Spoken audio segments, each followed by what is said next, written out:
Welcome to the October 23rd edition of the Sideline View from the Hockey House, downtown Brainerd. And Jeremy, let's start off with football last night. You had the privilege of being outside for 3 hours, dark, cold, muddy, and snow. And Pequot Lakes ended up nipping Roseau in double overtime. Double overtime, 13-12. Pequot moves on to the semifinals. They'll play at Park Rapids on Saturday. I think the time is yet to be determined. We'll hear from Mark Helmerks here pretty soon. And we'll tweet it out there so you guys can get there on time. But kind of I'll say that it was a boring game because no one was there to see it anyways. But neither team had much of an offense because the field was a sloppy mess. It was hard to get any footing, and it was windy and blowing and snowing, so it was hard to throw the ball too. But in the end, it kind of got exciting. Roseau came back 6 down to score with 11 seconds left in the fourth quarter.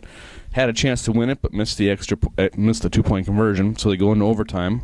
Neither team scores in the first overtime, so they go to a second overtime. Roseau scores first, and again misses the 2-point conversion. Pequot, matches them, scores again, and then their kicker kicks the field goal or kicks the extra point and wins the game. So it was a nice 6 o'clock start. I was hoping to get out of there early, but that didn't happen because of the overtime. But it was at the end. It got exciting, but for the most part, it was kind of a quiet game. Slug it out between the 30s kind of game. Yep.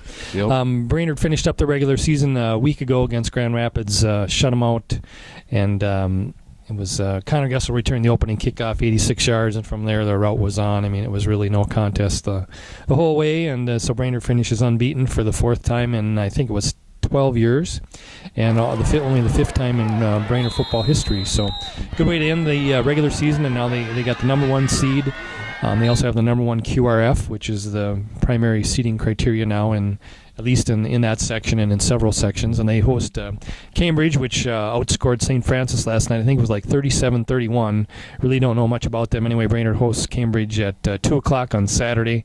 Hopefully, it kind of sounds like we're going to have a decent weekend. So maybe it might even hit 50. Who knows? I'll be wearing shorts, I suppose, and T-shirts. But don't tease us now. But anyway, I mean, obviously Brainerd should be favored in that game, and we'll see. If they take care of business, they'd host the championship game. Would be here Friday, November 1st. That'd be a 7 o'clock start, and Bemidji and Chisago Lakes are on the other side, so we'll see what comes out of there.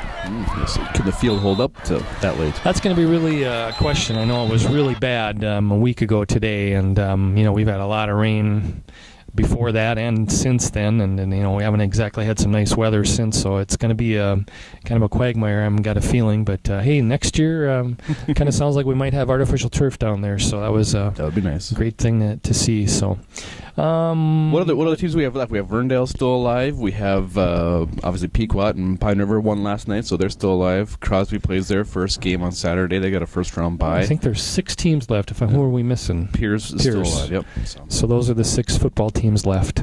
I know Brainerd Swimming finished their regular season unbeaten. They're going into the conference meet here this week now. So is the cross country team on Thursday. They're in their conference meet. Section volleyball starts tonight. Brainerd is at Big Lake in the first round of that tournament. State tennis. State tennis won their first match last night. It was 5-2. 5-2. Yep. They beat United South Central. They have Rochester Lourdes today. That'll be a tough perennial favorite there. So that'll be a tough one. Private schools tennis is very, very, very good. So. And then Central Lakes, obviously, I see the football team moved up to 11th in the country yesterday, and then volleyball continues to be ranked number 2 in their poll, in the Division III poll. Football is an all-country poll, and volleyball. Let's see, they play this weekend. I think it's at Rainy River, and and they might be. I'm not sure who they finish up against. Maybe Masabi, but I'm not positive. But they're wrapping up their regular season this weekend, and then going into the playoffs. They'll host a region tournament here the following weekend. So. Anything else?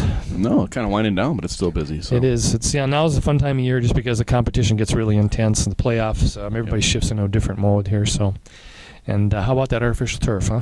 Let's hope. Let's hope. Fingers are crossed. I'll believe it when I step onto it if it's there next fall. So, thanks for joining us, and hopefully you can join us next week as well. Thanks.